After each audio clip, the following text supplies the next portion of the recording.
Hey y'all, I'm Erin Bentley, a relationship coach. I want to talk to you about the number one mistake I see couples make when they are in conflict. But first, I want to tell you a story.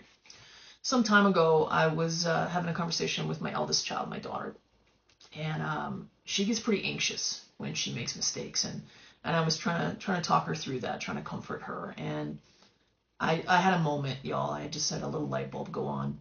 If you're a parent, you know what I'm talking about. Sometimes I don't know if it's grace or intuition or instinct or luck, but sometimes you get a light going on and you know what your child needs to hear. And it was like the words didn't come from me, they came through me, you know what I'm saying?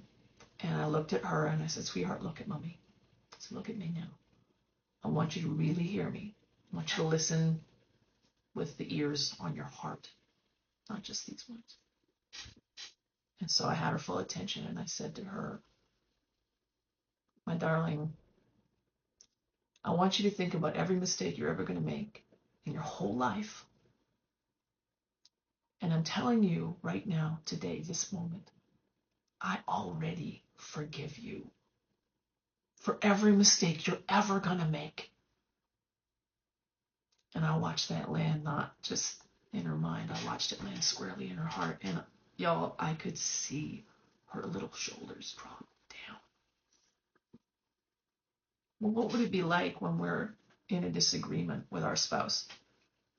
What would it be like to have that sense of psychological safety, that certainty that we will be loved, even when we make a mistake, a misstep, even when we screw up? What would it be like to know that we have a right to be wrong sometimes? Because the number one mistake I see couples make is in how they deal with mistakes. If we treat mistakes, if we treat moments where we get it wrong as opportunities to grow, to learn, to develop self-awareness, maybe through grace to even develop some wisdom.